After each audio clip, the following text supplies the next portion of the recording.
Sénégal man Ahmadou Diop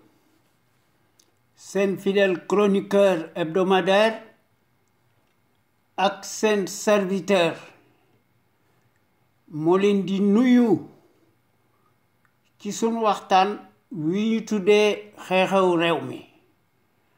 ma leen koy defal bu soobee yàlla bu ma fi yàlla bàyyee bu leen fi yàlla bàyyee à partir de 17h GMT heure de Dakar soit 19h heure de Paris du leen ko jaawatle ñu leen koy defal à travers les ondes de notre radio Sunu Kër FM, la première radio panafricaine nekk ca Californie muy sunu radio exceptionnelle bu mag bi de renommée internationale. Kon xam ngeen na tey talaata 1er décembre 2020 sunu waxtaan wi ñu tuddee xew-xew réew mi tey gën a am solo du ma tàyyi di ko wax. La répétition est pédagogique. Kii fi nekk di digle càngaay mësta set dafa takk ripp xam na ko. Am réew lëmm kenn du ko dénk baadoola ndax baadoola boo ko dénkee am réew day fuuy. Ci 2012 bi nga xamante ne bii ne Macky Sall baadoola bi bëgg na nu fal ko, il nous a tous menti, nous a trompés et nous a enfarinés sur toute la ligne.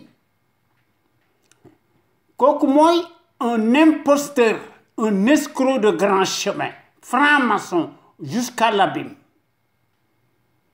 Waaye bi mu toogee ci 6 bi, il a montré son véritable visage hideux. Waaye en toute logique kii nga xam ne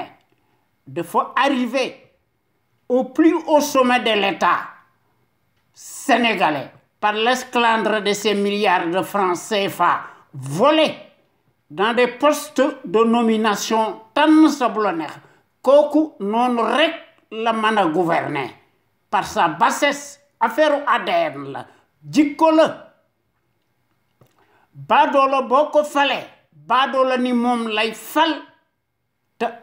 askanam lay fal ak waasoom. Baadoola day fuuy te baadoola amut kaddu. Baadoola bi fen na ba jàll. Sunu Sénégal gi fen ak xaalis mooy fale, leneen du fi fale. Muy le coronavirus plus himself, Macky Sall en chair et en os. Le personnage atypique des paroles dédites mësta nekk un kilifa. Ndax ci en Afrique dite honteusement francophone, les manières aléatoires des satellites pantins passent comme une lettre à la poste. On le vend en poupe. Sunu réew mi dafa jaaxle tumuranke. Wérgu yaram amu fi, kenn liggéeyatul. Chômage chronique bi tey ji la wàllu gën a aay. Les principaux pouvoirs politiques qui se sont succédés jusqu'ici ont manifestement failli à leur mission régalienne. Musuñoo déglu benn yoon Cheikh Anta Diop mi nga xam ne lu ñu mën a wax, qu'on le veuille ou non, fut incontestablement le visionnaire hors pair, l'éternelle figure de proue charismatique, l'icône exceptionnelle, emblématique, gros calibre, homme d'honneur, le kamit panafricain, le plus grand savant historique, scientifique, linguiste, égyptologue, historien, le plus considérable et le plus élevé de tous les temps. Par sa capacité fertile et son intelligence, boo xam ne qu'il prouva à maintes reprises à travers le monde entier et sur la base purement scientifique et par ses recherches objectivement bien élaborées. Nga xam ne quand quoi qu'on dise reste comme jamais de marbre dans la postérité. Waaw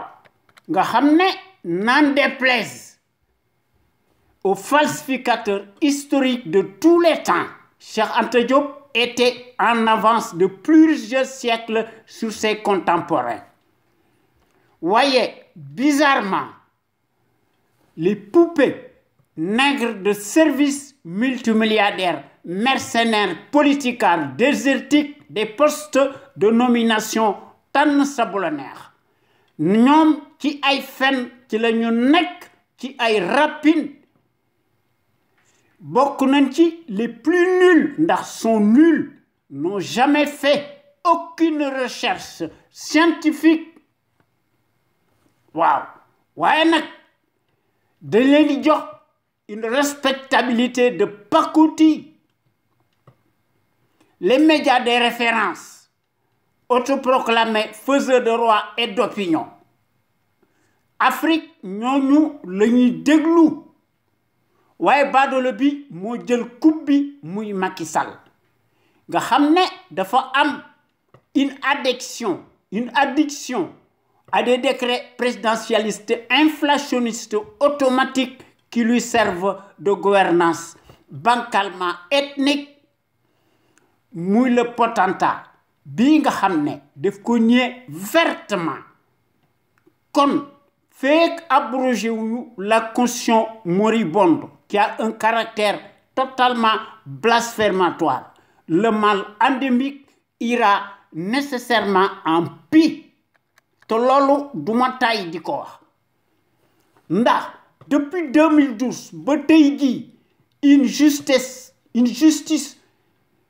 bridée de carpette politique soumise et aux ordres musuñoo nekk ci yoonu baax waaye li gën a doy waar ci Afrique les médiocres de référence font l'histoire à la place des bons minoritaires. Chaque jour que Dieu fait des procès présumés judiciaires interminables, cataclysmiques, surréalistes à sens unique, baadoolo bi di ci def des surenchères nga xam ne moom ci boppam dafa taq rip. Procès yooyu n'obéissent qu'à de soubassement politique ndax baadoolo bi bëggut contradiction waaye nag c'est coupable taq rip ñi ngi circuler librement en toutes circonstances et en toute impunité. Décret présidentialiste baadoolo bi di indi sa CREI mu tuddee ko sa cour de répression de l'enrichissement illicite. Décret présidentialiste, une cour martiale unique au monde, digne de la Stasi, conflit d'intérêts qui est totalement illégal juridiquement,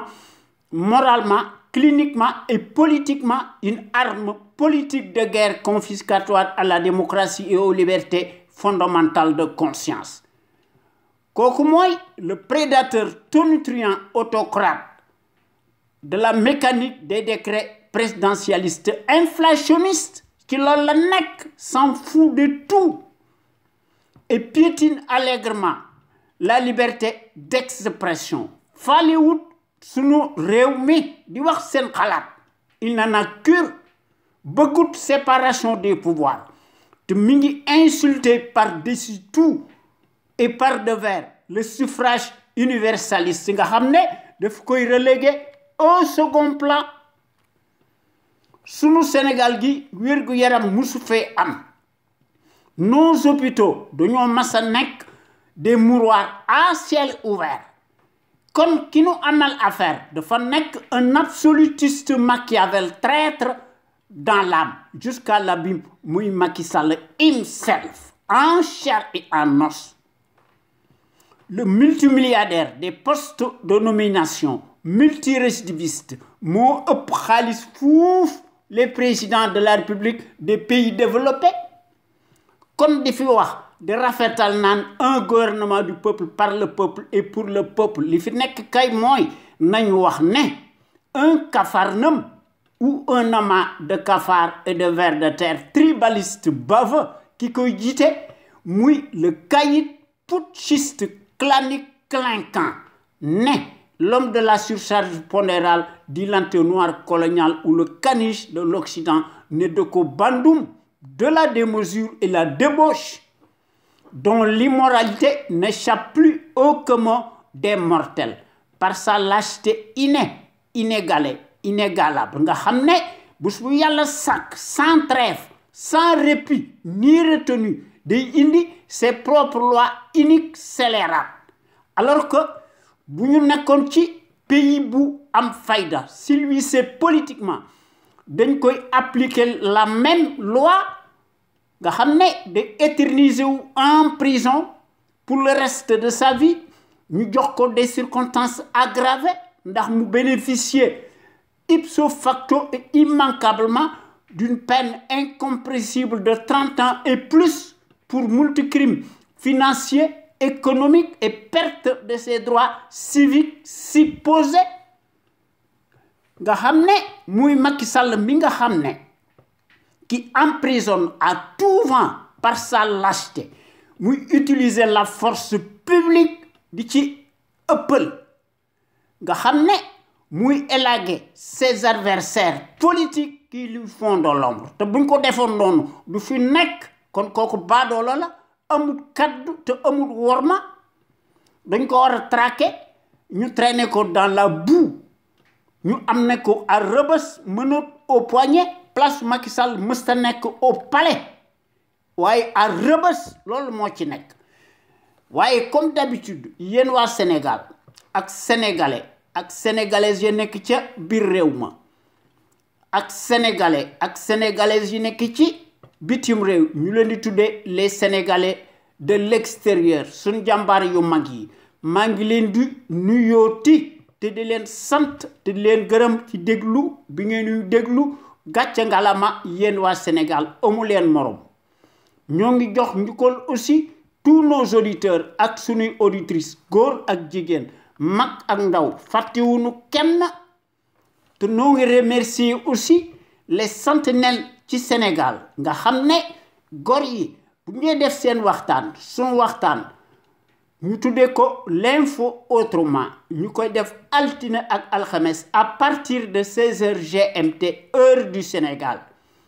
góor yi di ci def des rediffusions par des audios très audibles toute la semaine góor yi gis ne mbir mi dafa nekk une question de fibre patriotique de pédagogie d'abnégation de dévouement et d'altruisme ñuy mettre en lumière les mystifications du label de menteur professionnel profanateur mécréant franc-maçon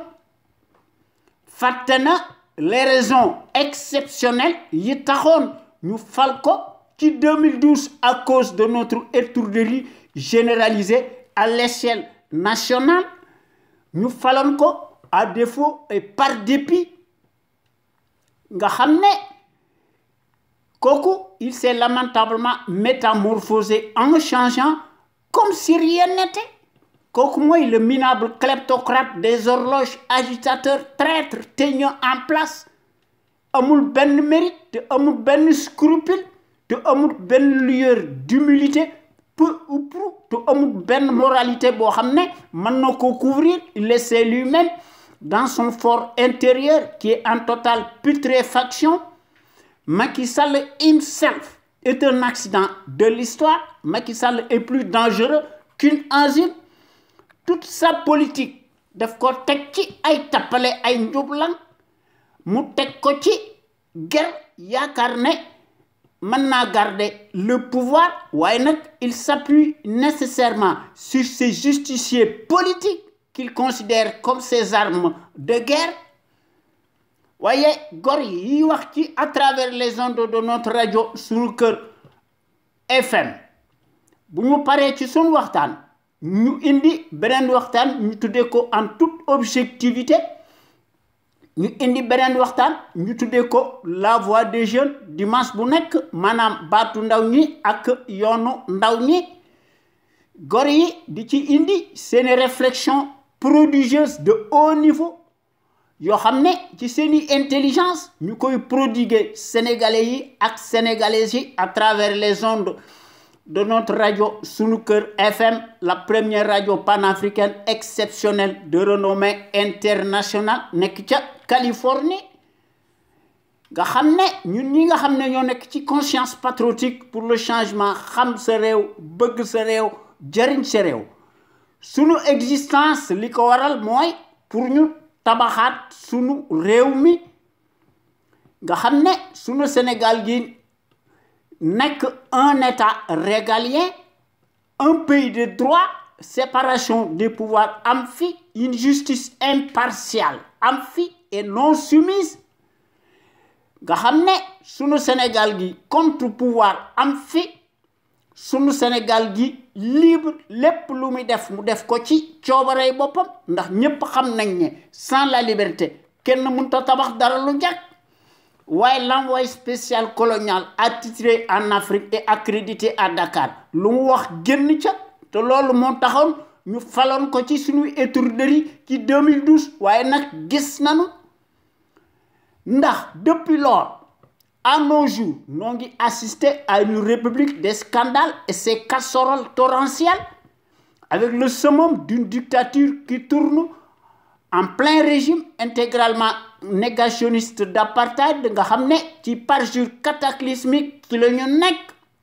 ñu ci accommodé wu en permanence nga xam ne ñoom ñépp dañoo nekk des insulteurs acclamés des photos de trouble ci loolu la ñu nekk ci kàcc la ñu nekk di ko daganal waaye ñun ñi nga xam ne ñoo nekk ci CPC loolu bokkut ak suñuy gis-gis de la démocratie sunu Sénégal gi lu ñu mën a wax dafa mas a nekk un grand pays historique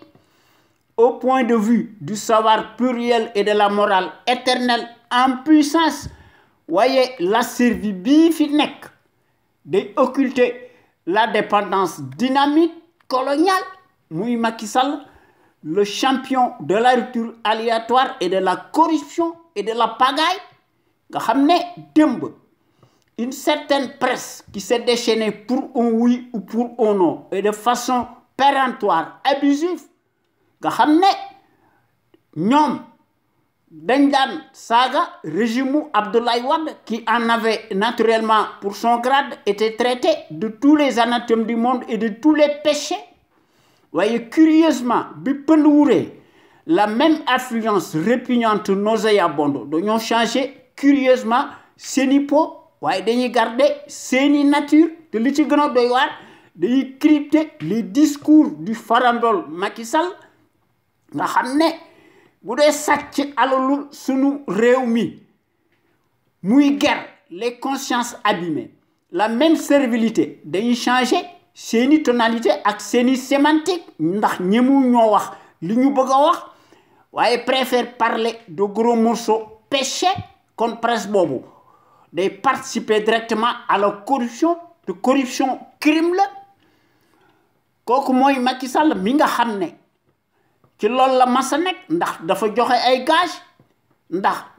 dafa def l'apologie du nazisme monétaire muy l'ingérence monétaire coloniale nga xam ne Macky Sall dafa manqué patriotisme te amut fiscalisme te amut panafricanisme te amut civisme mi ngi déclaré ne la monnaie coloniale est bonne à garder nga xam ne muy le franc CFA te mbir mi buñ ko seetloo ba seetlu ko l'éco ak le franc CFA benn la ndax bonnet blanc la ak blanc bonnet waaye loolu jaaxaluñ ci Macky Sall ci 2012 entre les deux tours France nekkoon ci seeni élection présidentielle Macky Sall di yagari di ñëw di tuubal Nicolas Sarkozy mu ne ko le retrait des troupes et bases militaires françaises relevait quelque peu d'un nationalisme mal placé kon ku wax feeñ ku jëf feeñ waaye ñun ñi nga xam ne ñoo nekk ci conscience patriotique pour le changement xam sa réew bëgg sa réew jëriñ sa réew ñu gën ñoo xam ci sous l'acronyme CPC noo ngi dingat bu baax la gestion népotique et gabégique du Sénégal par un parti politique, une coalition de partis et une famille. Donc, dingat l'accaparement des ressources du Sénégal par une seule famille paresseuse avec son clan. Badolo bi nga xamné amul ay teggin ndax kaddom amul njariñ mu tayel len des postes de haute stratégie yo xamné boko setlo ba sel ko corporatisme indignement ethnique clanisme la mu tak len domboy tank yu gëna koy dans toutes les structures de l'État sénégalais vassalisés jusqu'à la lie, comme si les compétences et les expériences des CV bidonnés de Ramassi se mesurent scandaleusement à l'aune des mêmes patronymes particuliers visiblement bien sonnants, qu'au moins la conviction surannée, surréaliste du négationniste Macky Sall qui foule du pied Bouchbouya sac les affaires de la cité, nous le traître en chair et en os qui le prouve matériellement sur le terrain du crime, ndax ci xam-xamam bu gàtt ci la ko teg ndax moom day gis ne les postes octroyés se conçoivent exclusivement à l'aune du bazar et au nom de la consanguinité ethnique et à la proximité de l'idolâtrie représentée par le binôme des mystifications indignement idiocratiques de Mariam Faye xam na ci dara. Macky Sall a nommé plus qu'un village entier portant les mêmes patronymes particuliers visiblement bien sonnants. Comme yéen gor yi ñoo ngi leen di ñaan ñi di ñëw di fraterniser ci conscience patriotique pour le changement xam sa réew bëgg sa réew jëriñ sa réew suñu Sénégal gi moo ciy gagné ak sénégalais yi ak sénégalaises yi ndax bu ñu bëggee mën nañ ko ñu changer suñu réew mi dans le sens des progrès immenses ndax ensemble tout est possible, toutes les ressources humaines mi ngi fi lépp ngi fi scientifique yi ñi ngi fi experts de haut niveau yi ñi ngi fi li fi manki kay mooy booloo am mbooloo moo fi manki bu ñu fexee ba nga xam ne ñi bëgg suñu réew mi moo ëpp foofu ñu koy war yaakaar nañ ne suñu Sénégal gi dana jëm ci kanam ndax ñun ñi nga xam ne ñoo nekk ci CPC bokk nañ ci porte-drapeau étendard yi nga xam ne dañoo bëgg suñu Sénégal gi topp ci sur la trajectoire des grandes nations émergentes ndax ñépp xam nañ ne su fi notre rajo suñu kër nekkutoon àdduna tukki ndax toute critique bu gën a néew ko bari boroom teg ko ci dëgg mu indi ci des preuves matérielles Macky Sall l'encombrant le tyran moom day déglu waaye nag day yónni ses auxiliaires de service maanaam c'est tonton Macoute ñu defal ko un mandat de dépôt presto illico waaye nag les fonctionnaires politicards mercenaires alimentaires tous accroupis nga xam ne se transforment en sarabande des vers de terre baveux yii doon ndax dañoo mas a nekk les symboles maléfiques des traîtres baveux unifiés dans l'âme boivent sans répit le calice jusqu'à la lie du haut de leur rang ndax dañoo nekk di dund ci mbaggum suñu réew mi en toute impunité et en toutes circonstances nga xam ne tarisse pas d'éloge à l'égard du fasciste encombrant en place autocrate lequel, paraît-il, n'a pas de défaut, mais rien que des qualités. Te gëmuñu ci dara ndax dañuy jël seeni propre intérêt mal placé ñu teg ko ci seen njariñu bopp kooku mooy Macky Sall nga xam ne ci loolu la nekk ndax day ànd ak ñi nga xam ne dañoo nekk suñuy oppresseur Macky Sall ak ñoom ñu koy def dans le secret des dieux ñu koy def sur la soi-disant stratégie géopolitique internationale gole di bay babu di dunde ñoom dañuy jëf bu baax par l'action matérielle sur le terrain du crime ñun dañoo nekk ci suñuy fatalisme ak ci suñuy résignation waaye li gën a doy waar ci suñu réew mi muy la singularité affreuse du paysage politique ci Sénégal nga xam ne dañuy saaga suñu réew mi ndax ñoom dañoo mas a nekk ci seeni platitude manifeste yoo xam ne musuñoo nekk des intellos c'est des incultes qui se travestissent, transhument se transvase piteusement, véritablement en abrutis dévergondés d'un camp à l'autre, à chaque magistrature obliquée et ses morts. Nga xam ne dañoo mas a nekk les symboles de la tartufferie nauséabonde, nous doivent leur promotion sociale indue qu'à la mesure de leur immoralité de bas étage. Nga xam ne dañuy changer constamment seeni trajectoire en fonction des rétributions financières selon la météo du moment. te li gën a nga xam ne moo yées ci su réew mi ab presse dafa war a jouer son rôle d'avant-garde, waaye une certaine caste servile très loquace démb seen wax bari woon na waaye dañoo changé seeni carapace ndax dañ ko tekki seeni propre intérêt mal placé mal mesquin, ndax dañoo tayel.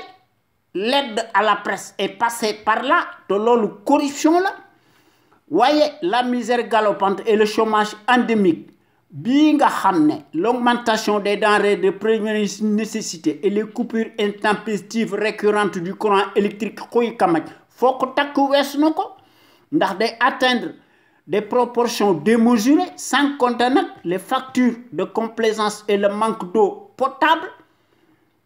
Nga xam ne ndox mi dafa am plomb, ku mënta lijjanti ce courant mënoo lijjanti sa ndox. Boo nee da nga def un plan Sénégal émergent loolu ay wax la ndax mbir mi c'est une question de sécurité publique. waaye badolo bi day lato l'émergence. waaw plan Sénégal émergent waaye l'émergence coloniale moo fi nekk en puissance en continu nga xam ne sunu Sénégal gi day jéggaani ay télécommunication moomu dara golo di bay bambu du dunde. Télécommunication c'est le gendarme colonial mooy jàllale sa passerelle. Pays yi nga xam ne dañoo am fayda su fa pétrole et gaz amee dañ koy nangu këf ko te dara du leen ci fekk. waaye kii nga xam ne muy baadolo bi fen na ba jàll yoonam nekku ci li nga xam ne moo nekk ci suñu réew mi jaaduwut ñii bu ñuy liggéey ñeneen di gas. kooku mooy la dépendance financière de la presse dafa mas a nekk une réelle menace à la démocratie te loolu cela en dit long sur cette presse corrompue jusqu'à la lie nga xam ne amuñu benn moralité peu ou prou muy cette presse affreuse affluente par son abondance nauséabonde pantouflarde affamée par définition pourrie de la tête aux pieds nga xam ne dañuy laaj pitance bés bu yàlla sàkk s'offre piteusement en se dégonflant à la place publique parce que engraissé ridiculement. waaye dañuy joxe le flanc nga xam ne ay farandol lañu dañuy tàllal seeni këll ak seeni loxo. waaye nag cette presse là seeni mbir jaaxaluñu ndax ñoom dañuy piétiner éperdument la déontologie professionnelle journalistique, s'en fout de tout nga xam ne ci loolu lañ nekk dañuy piétiner les traitements objectifs des informations, se cramponne et se complaît dangereusement dans sa bassesse dégoulinante, se contente li nga xam ne dañ leen koy digtal ñu koy bind di sëgg le couteau sur la gorge. waaye ki nga xam ne moo ci yées muy un fonctionnaire si riche nga xam ne waxam bari na muy Macky Sall ndax wax feeñ ku jëf feeñ ku jiñ dem nga génne yele yi ci suñu dëkk bi lu ñu jiñ yaa ko def. xam ngeen ne un fonctionnaire si riche n'est jamais synonyme de patriotisme. kooku mooy wane ne Macky Sall mësta nekk un kilifa gi muy lato waaye dafa nekk un chef de bande cliniquement clanique clinquant te loolu la ñuy gouverner d'une main de fer nga xam ne day gouverner contre la volonté du peuple. kooku mooy le pion Macky Sall, le label du foutoir en chair et en os nga xam ne démb ak tey ñu ngi koy peindre faussement sous le défroque victimaire de l'heure, et ce sous la baguette magique de la référence mondialiste de l'arbitraire et de la tyrannie, autoproclamé faiseur de roi nga xam ne dañuy jokkoo avec le vacarme hystérique de la servilité endogène en place nga xam ne mook Alassane Ouattara ay compagnie ñu leen di jay ñu naan dañoo nekk des dirigeants de la planète. ay dirigistes lañu ay dictateurs lañu ay despotes lañu waaye nag les États n'ont pas d'amis mais rien que des intérêts. loolu moo tax baadolo bi le pouvoir euphorique oblige nga xam ne loolu moo tax le larbin muy continuer de jouer sur le piano américano-français waaye yoonam nekkul ci à nos attentes pressantes sociales urgentes il s'en fout de tout et piétine allègrement ndax day restreindre drastiquement et davantage la liberté d'expression ndax day acheter les consciences abîmées présumées notables de l'heure waaye yëmut ci loolu day gën a jënd du matériel de répression te ñooñu nga xam ne ñooñu la koy jënd ci ay clients ñooñu duñ ko mas a critiquer dañ koy tagg sax naan ko yal na fi yàlla nan ko yal na fi Macky Sall yàgg waaye les populations sénégalaises siphonnées astiquées ñu leen di considérer comme un matelas financier extensible ñu leen di cribler d'impôts et de taxes de toutes sortes ñooy fay bor bi te bor bi dis na gann yet wi nga xam ne moo ñuy duma noo koy jënd maanaam paaka bi ñuy rendi noo koy daas te loolu doy na kiimaan te loolu kat moo fi am neexu tax na waaye loolu moo fi am waaye ñun ñi nga xam ne ñoo nekk ci conscience patriotique pour le changement xam sa réew bëgg sa réew jëriñ sa réew dañoo considérer ne suñu Sénégal gi daal il faut que ñu teg ko ci loxoy jub suñu Sénégal gi mën a retrouver sa dignité ak sa plénitude lépp loo xam ne mu ngi koy def mu def ko ci coobarey boppam ndax la répétition est pédagogique hier comme aujourd'hui depuis 16 ans notre radio sunuker.com qui est à l'avant-garde et à la pointe du combat juste et pour l'émergence du Sénégal debout et fier de l'être sunu rajo bu mag bi mës ta nekk ci les chantiers battus ndax sunu rajo bu mag bi day proposer du neuf te day briser les tabous te day bousculer les idées reçues te day innover ndax day populariser la démocratie sunu rajo bu mag bi mës ta nekk ci les conventions ubuesques de l'établissement s'inscrit dans sa trajectoire révolutionnaire qui évolue dans le bon sens des valeurs et des progrès immenses, exponentiels, salutaires et indispensables pour que nous soyons capables d'assurer le destin de notre pays sur des bases voulues, en toute indépendance, en toute logique et en toute conscience, qu'on le veuille ou non. N'en déplaise à la pestilentielle apérisée, notre média est devenu un phénomène de société, reste le seul à aborder librement les sujets les plus variés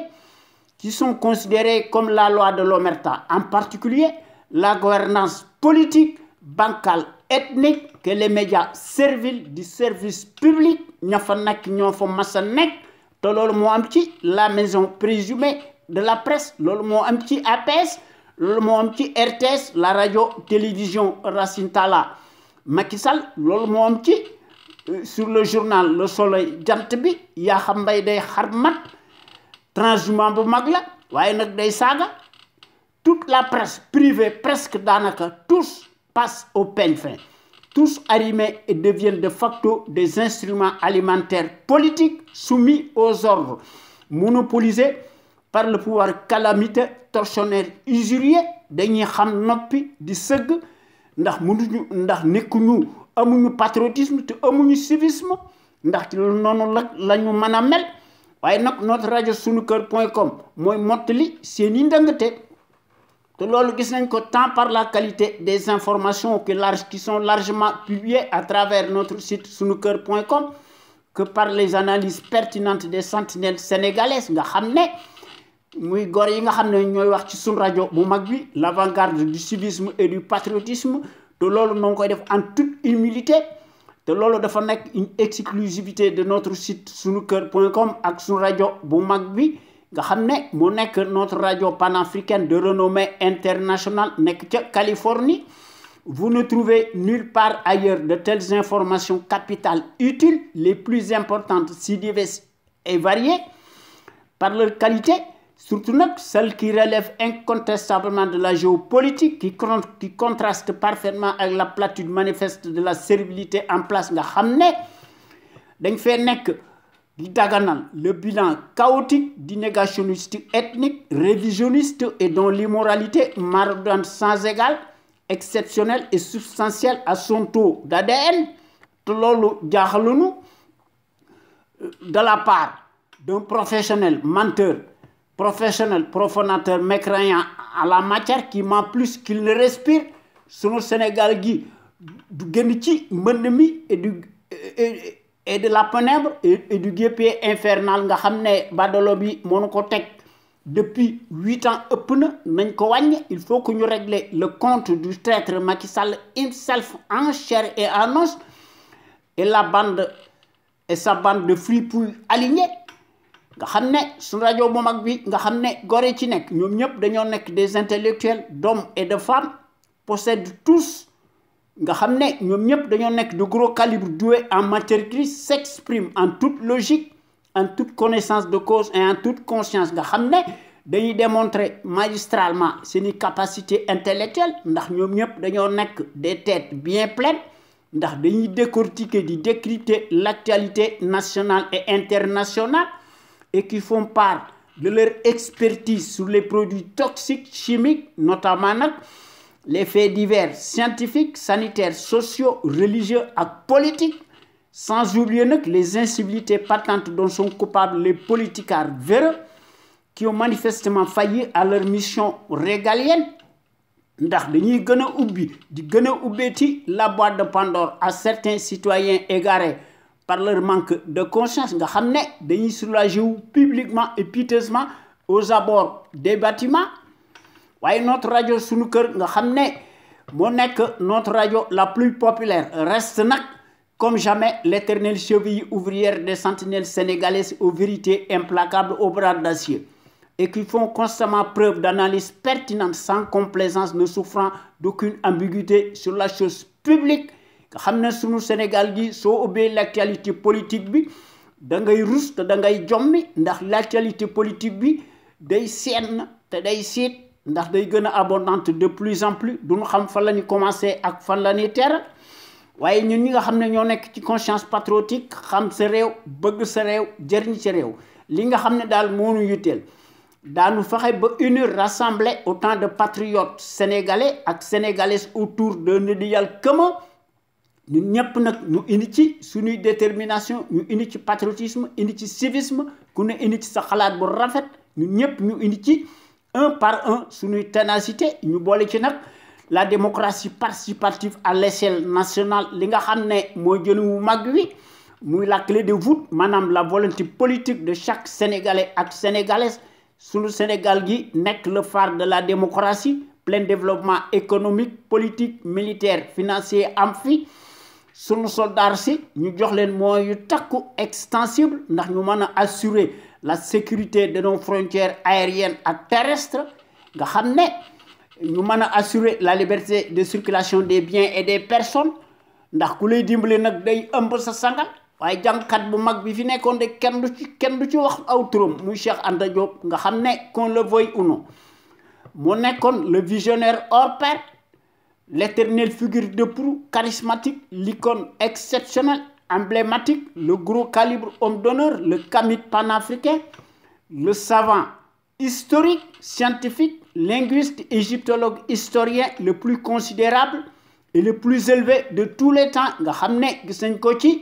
par sa capacité fertile nga xam ne par son intelligence nga xam ne daf ko prouver à maintes reprises à travers le monde entier et sur la base purement scientifique et ce par ses recherches objectivement élaborées nga xam ne quoi qu'on dise moo nekk comme jamais de marbre dans la postérité et n'en déplaise aux falsificateurs historiques de tous les temps nga xam ne Cheikh Anta Diop était en avance de plusieurs siècles sur ses contemporains yoo xam ne n'a cessé de marteler à juste titre que ne Cheikh Anta Diop xamoon na li muy wax jusqu'à sa mort ndax góor gi da doon wax ne l'Afrique doit opter pour une politique de développement scientifique et intellectuel et y mettre le prix. Sa vulnérabilité excessive des 5 derniers siècles est la conséquence d'une déficience technique. Le développement intellectuel est le moyen le plus sûr de faire cesser le chantage, les brimades, les humiliations. L'Afrique pourrait devenir un centre d'initiative et de décisions scientifiques au lieu de croire qu'elle est condamnée à rester l'appendice, le champ d'expansion économique des pays développés. waaye badalo bu mel ni Macky Sall day moom day jafandiku ci les accords bidons de défense nga xam ne dafa am des clauses secrètes ñi leen koy digtal dañ cee am seen njariñ loolu motax badalo bi di addu kalpe du tàggu kenn nga xam il se passe éperdument de l'assemblage de Godio yo xam dañ koy watati seug ñukoy nangu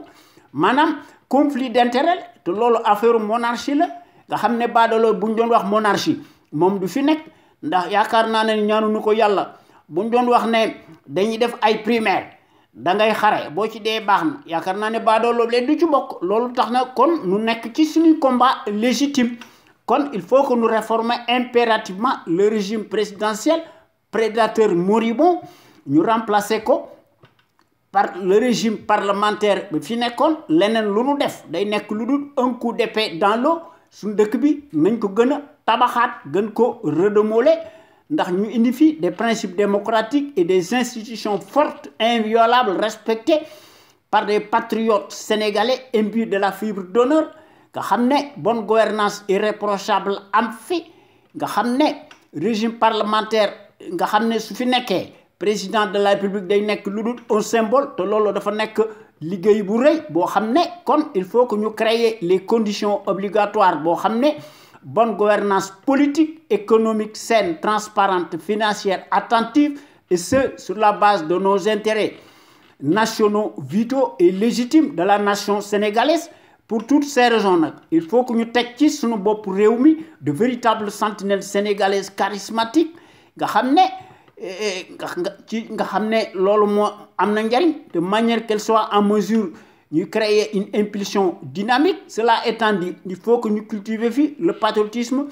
la démocratie, la justice sociale, la justice tout court, l'éthique, l'équité, l'unité nationale en fait, sécurité en fait, te lu ci manki wax deug yalla dara du xew waye ñun ñi nga xamné ñoo nekk ci CPC xam sa réew bëgg sa réew jëriñ sa réew ñu gën ñoo xam ci sous l'acronyme CPC ñun dañoo taxaw tem nekk fi pour rehausser l'étendard de nos valeurs. Pour cela, nous devons nous inspirer et puiser dans le trésor inestimable de nos valeurs hommes d'honneur. Yo xamné ay soufi yu mag lañu ñu teud ci suñu digg dëkk bi dañoo mandu ñu jàngalé seen xam-xam ci suñu collège yi ci suñu daara yi ak ci suñu école primaire yi te bu ñu faté suñu jambar ju mag gi muy Lat Dior Ngoné Latyr Diop, l'homme de la résistance armée, notre héros national qui combattit farouchement et héroïquement l'armada coloniale pendant 24 ans, malgré la supériorité numérique et matérielle des envahisseurs, a versé son sang et marqué d'une empreinte digitale sa vie, a livré des combats acharnés sans merci, combats metti face à l'armada du colonialisme repoussant. Lat Dior Ngoné Latyr Diop, notre héros national qui tomba sur le champ de l'honneur, les armes à la main, à la bataille de Derklé, le jeudi 27 octobre 1886, avec 2 de ses enfants majeurs, muy Thiendella Niabass ak Sakhewar Niabass. Ndax ci bis bobu beaucoup de ces guerriers redoutables ils laissèrent leur vie, yal na leen yàlla xare àjjana mu ci combat historique bobu resté de marbre. Ouais, dans l'histoire du Sénégal, en tout cas ci Kajoor démb, n'importe qui dal ne pouvait pas prétendre le titre de Damel di Kajoor ndax ci jamono jooju li ngay wuyoo da nga koy nuru te da nga koy mat ndax ci jamono jooju daal soo bëggee nekk Damel di Kajoor il fallait avoir l'esprit du sacrifice et la capacité de résistance te da nga war a am dévouement nga xam ne te da nga war a am altruisme te da nga war a nekk un homme de poigne doo tiit comme une feuille morte da nga war a subir nag en même temps autant d'épreuves d'endurance tout azimut da nga war a combattre nag en même temps sur le terrain des hostilités te Lat Dior def na ko à l'âge de 15 ans waaye ci sunu Sénégal gi des temps modernes kenn xàmmeetu ko méconnaissable nos soi-disant présidentialistes de la République des ténèbres et de l'heure nga xam ne ki ci jiitu muy sàcckat bii nga xam ne dafa fen ba jàll ñoom ñëpp tous daanaka dañoo nekk des multimilliardaires par des raccourcis politiques des postes de nomination tànn sa bu la neex se réduisent en roitelets pour n'être que des abrutis poltrons, des clowns de pacotille, des vergondés entourés de garde-corps nga xam ne se donne la qualité de dirigeant imaginaire nga xam ne ragal yu mat lañu te bu ñu fàtte aussi les gros calibres que furent Cheikh Anta Diop ak Mamadou Dia que sais-je encore ndax borom xam-xam yi bari na fi il faut que ñu cultiver fi le civisme chez les populations ndax le civisme dafa mas a nekk le réflexe décent de tout citoyen responsable qui a sa place dans la société. Le civisme dafay impliquer toujours et nécessairement le savoir-faire et la civilité nga xam ne soo amee ay droit da ngaa am ay devoir waaye classe Macky Sall gi de yaakaar nañ ne ay droit rek lañ am ndax ñoom dañuy saaga di ko daganal waaw waaye ñun ñi nga xam ne ñoo nekk ci conscience patriotique xam sa réew bëgg sa réew jëriñ sa réew ñu gën ñoo xam ci sous l'acronyme CPC bokk nañ ci l'avant-garde des consciences yi nga xam ne dañoo bëgg a yee nit ñi exclusivement sur la chose publique te loolu na nga koy def une vaste campagne de sensibilisation massive boo xam ne chaque sénégalais ak sénégalaise fu mu mën a nekk ci àdduna bi dafa war a armé wu de son bulletin de vote seet ki nga xam ne biiram set na ginnaawam set na kenn mus ko taqal ci dara ñu seet ay waajuram démb ci luñ nekkoon ak ci maamam ay résistant lañ nekkoon wala ay traître est-ce que kooku li mu am jaadu na bu fekkente ni bii nag seetlu nañ ko gëstu ko def ci des investigations seetlu na ne finalement kooku deful dara ndax jàmbaar la kooku nag ñu wateel ko librement en toute logique en toute conscience en toute indépendance muy seet ki nga xam ne mooy défendre par son altruisme récurrent l'intérêt général ñu wateel ko su fekkente ne bii ne scrutin am na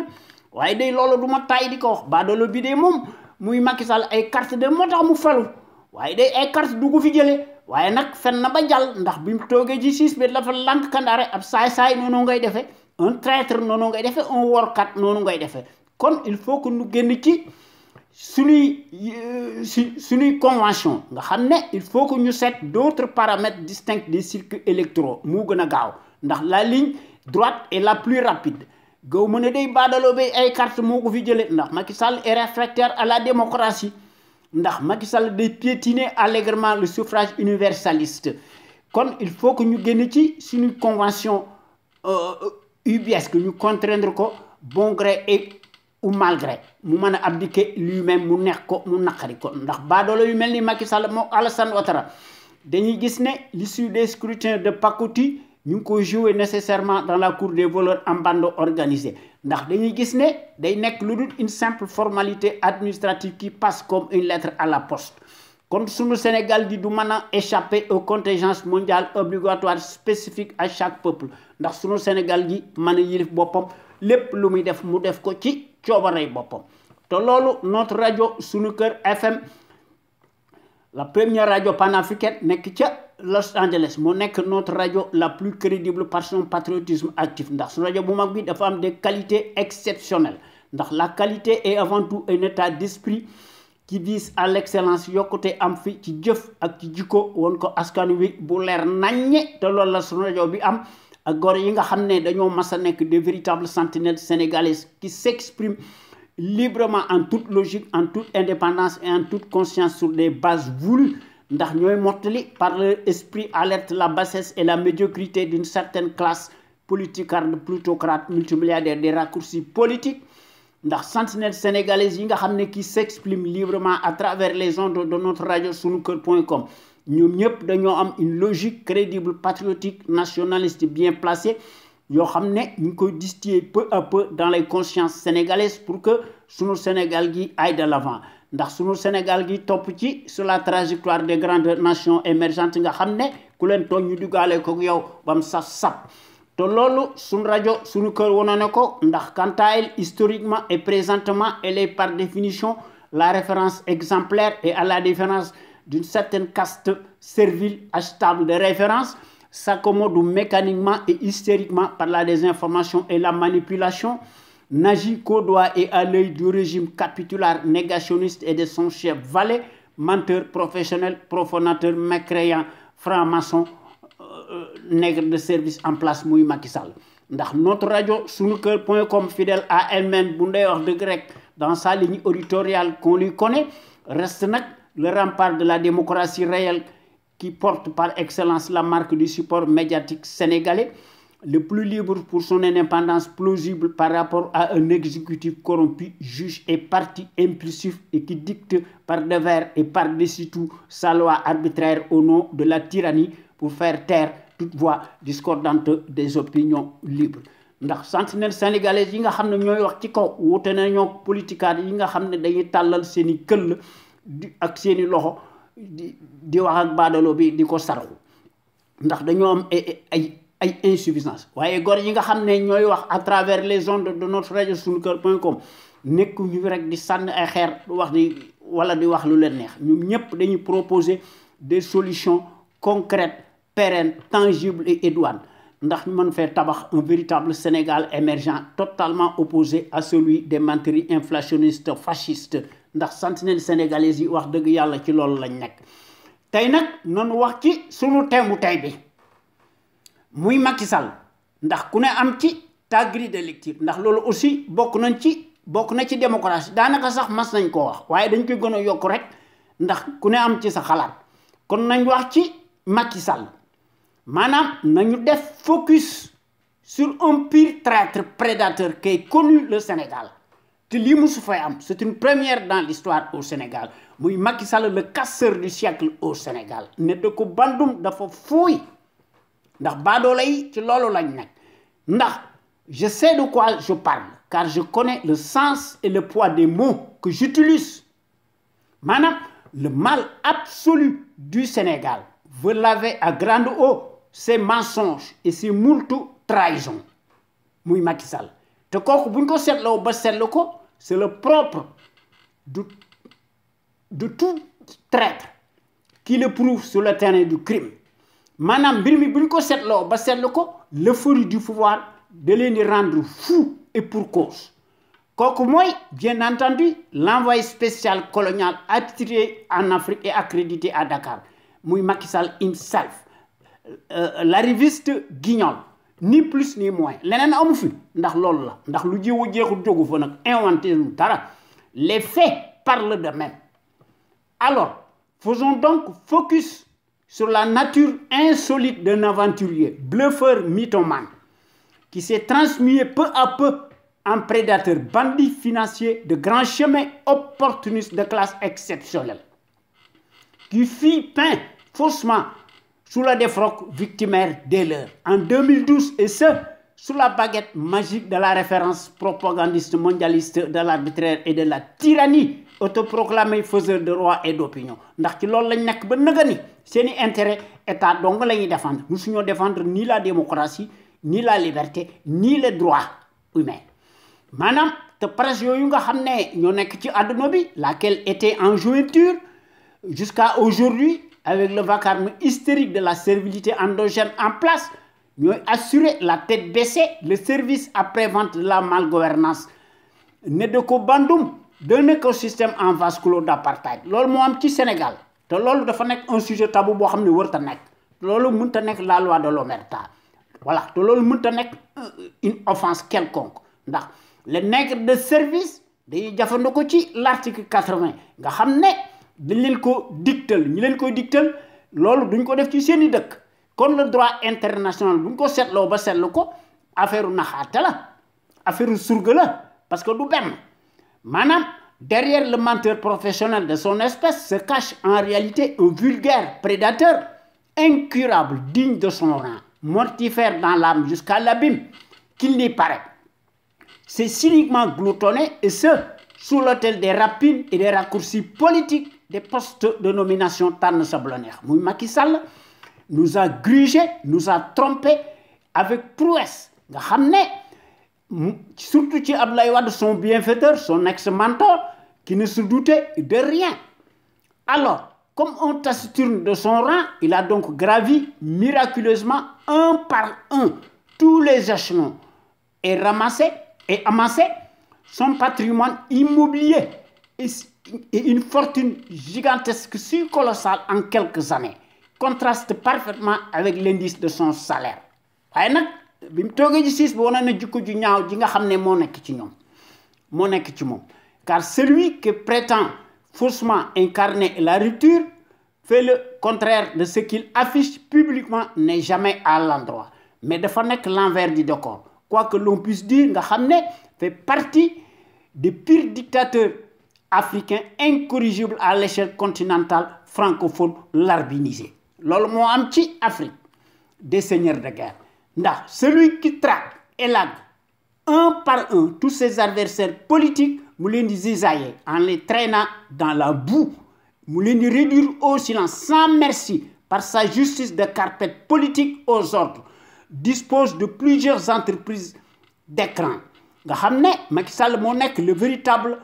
propriétaire en particulier la société Agitrans nga xam ne dont Aliou Sall n'est qu'un prête-nom parmi tant d'autres à l'appel. Pour rappel, selon le journal britannique bien informé, qu'en 2012, l'homme d'affaires Frank Timis a obtenu 2 concessions du gaz et du pétrole. Nga xam ne dañ ko jox 2 contrats par le président sénégalais Macky Sall moo ko jox maanaam BBC dafa publier un email de Frank Timis nga xam ne ñu daté ko de 2014 maanaam l'homme d'affaires dafa indiqué ne $250,000 dañ ko teg ci dañ ko versé à l'État sénégalais ndax ñu mën a payer des taxes sauf que l'argent Aliou Sall moo ko nangu maanaam def ko ci société boppam muy Agitran nga xam ne Aliou Sall moo koy diriger alors que Aliou Sall jiitewu dara Aliou Sall prête non dong la waaye nag la justice des carpettes loolu duñ ci wax waaw ñoom dañuy def du bruit di cueillir à tout vent nga xam ne di bajantu waaye li nga xam ne moo ci nekk les démentis du mongolien muy le crocodile si plastique qui circule librement en toutes circonstances et en toute impunité nga xam ne mi ngi digérer sa proie dans les eaux troubles de l'APR kooku ay waxam ne valent rien maanaam il y a tellement de scandales sointant qui passent comme une lettre à la poste au point qu'on ne saurait les énumérer tous loolu moo am ci suñu dëkk bi loolu moo tax suñu réew mi alku loolu mooy wane ne en vérité le cervelet muy Macky Sall se réduit dans son rôle de préfet qui s'apparente à une respectabilité de pacotille et qui se niche derrière les grilles d'un palais devenu fétichiste et se complaît avec ses trahisons burlesques plombent durablement l'avenir de notre pays ndax de retarder dangereusement les mécanismes fonctionnels du développement te loolu je pèse bien mes mots en toute connaissance de cause nga xam ne car il s'agit bien du politiquement pathologique aux âmes moribondes et mentalement préparé pour faire le sale boulot et plaire à ses maîtres blancs le coderbe nga xam ne Macky day agir sans remords en échange mu asseoir ci pouvoir bi en toute impunité nga xam ne ñi ko yilif dañuy noppi tëx mel ni gisuñu dara bu ñu gisee sax dañ naan gisuñu dara dañoo gumba pour cela nag le flegmatique verbeux versatile et arrogant par saccades et par ses ratonnades subversives est prêt à tout hypothèque toutes les ressources vitales du Sénégal notamment le pétrole et gaz nga xam ne Macky mooy contrôler la presse de carpette servile qui reste maanaam Macky reste impassible et droit dans ses bottes et fidèle à lui-même nga xam ne dafa nekk en intelligence avec l'extérieur nga xam ne kooku bu ñu ko seetloo ba seetlu ko dafa nekk un euphémisme patent te kooku c'est bien la caractéristique essentielle du comploteur soumis traître et satanique par définition nga xam ne Macky Sall s'accommode et se complaît sous le triste sobriquet sous-marin américano-français qui est connu le Sénégal nga xam ne Macky dirige d'une main de fer notre pays comme si le pays de la Teranga est un legs divin pour lui waaye bu ñu seetloo mbir mi le 18 avril 2012 à l'Élysée face à Nicolas Sarkozy le discours de caniveau du pire valet traître nègre de service en chair et en os muy Macky Sall par ses inepties démentes nous donne la chair de poule ne se discute plus maanaam tout en étant au cœur du gouvernement d'Abdoulaye Wade démb à qui il est affiché une fidélité apparente tire l'œil cela nous donne une fois de plus la mesure d'une taupe pantin taciturne cagoulé démasqué nga xam ne Macky a travaillé et agi de longue date nga xam ne et secrètement de façon souterraine nga xam ne nous avons eu donc la pièce à conviction nga xam ne vidéo boobu day metti bopp kooku mooy l'ignare traître vindicatif mythomane franc-maçon muy le négationniste autocrate et ses échappées torrides qui est très apprécié nga xam ne est très adulé s'érige ridiculement victimaire de leur nga xam ne Nana Cure nga xam ne Macky day def ay péché waaye nag day plastronné à Paris pour avoir menti sur toute la ligne nga xam ne Macky ment plus qu'il ne respire, demeure comme jamais le spécialiste des fake news, veut laver à grande eau ses mensonges ndax day wax ne démocratie imaginaire moo fi am maanaam muy wax ne bonne gouvernance ethnique moo fi am loolu ay wax la, allant jusqu'à avoir une familiarité avec l'ex-maire, avec l'ex-maître de l'Élysée, nga xam ne moo nekk son sauveur, maanaam Nicolas Sarkozy, mu koy appelé affectueusement par son prénom, mu tuddee ko Nicolas. te loolu gis nañ ko ci vidéo bi. loolu mooy wane ne Macky Sall et le pactole colonial ci 2012. nga xam ne en cas de victoire Macky Sall doon wax ne dana créer un gouvernement parallèle. alors que ci jamono jooju Abdoulaye Wade avait toute la latitude pour mu charcuter ko ndax mu réduire ko au silence nga xam ne et en charpie pour atteinte à la sûreté de l'État, menace, déstabilisation aux institutions et trouble à l'ordre public. kon Abdoulaye Wade c'est un démocrate alors que Macky Sall c'est un malfrat. kon maanaam li nga xam ne moo fi nekk depuis 2012 ëpp na nañ ko wàññi muy le flibustier revanchard mal placé de son rang mu doon fulminer sèchement devant Nicolas Sarkozy mu ne ko le retrait des troupes et bases militaires françaises relevait quelque peu de nationalisme mal placé. kooku mooy wane ne un tel énergumène est-il vraiment à la hauteur qui promettait Mordicus à grand renfort de publicité mensongère à travers la planète entière mu ne de réduire son mandat présidentiel de 7 à 5 ans waaye dañoo habitué à des faux bons nga xam ne Macky gagne à tous les coups ndax mooy réécrit d'avance le scénario du film te mooy planifier hystériquement son score fantasmagorique digne de lui nga xam ne Macky Sall dafa mas a nekk ci la voie altérée ne s'encombre d'aucune moralité peu ou prou ndax Macky Sall dafa changer le code électoral pour lequel il a été élu dans des circonstances exceptionnelles inédites par dépit et à défaut waaye yoonam nekku ci bi mu toogee ci siis bi day fadd di def li ko neex